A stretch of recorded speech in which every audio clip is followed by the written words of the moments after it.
Monetary Board decided to raise policy interest rates by 100 basis points. If you can remember, mainly when we negotiated the start level agreement with the IMF back in, I think, 1st of September, we finalized the agreement. At that point, we had inflation projections and outlook from both the IMF and the central bank.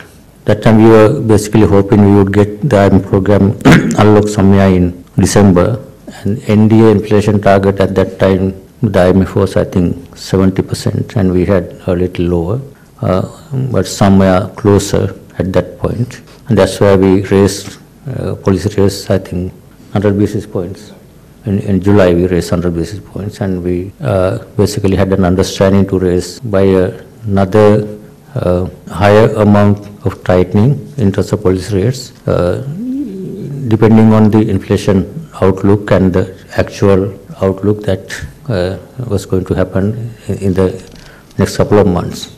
But projections are basically projections. No one can say with certainty this will be the prediction, but we are confident that our projections will be much more closer. Based on the experience last couple of months, our projections are much closer to the actuals. Now we have come to almost close to implementing the IMF program, and for us to be able to move forward, we basically had to reach a consensus with the IMF and us on what is the required adjustment of policy rates.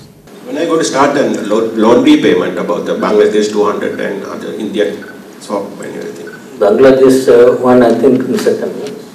September there's 200 million, I think, then paid.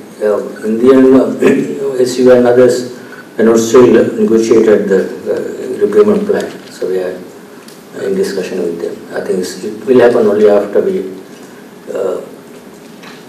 start the IMF program and also clear the structure negotiations.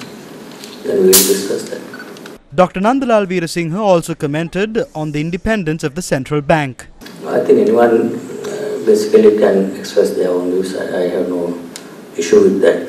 I think, but we all know that this central bank independence is important factor for any country to succeed in economic development. That's a historically proven fact. Even here, if you can see what our experience even last several years, last couple of years, with huge monetary expansion, what they call modern monetary theory, and reversing the inflation targeting regime. This is why we ended up in this situation. Whenever some countries there was no independent central bank, we are seeing hyperinflation like in Zimbabwe, Venezuela, all these countries, why inflation is so high. There is no independent central bank. That's clearly a proven fact.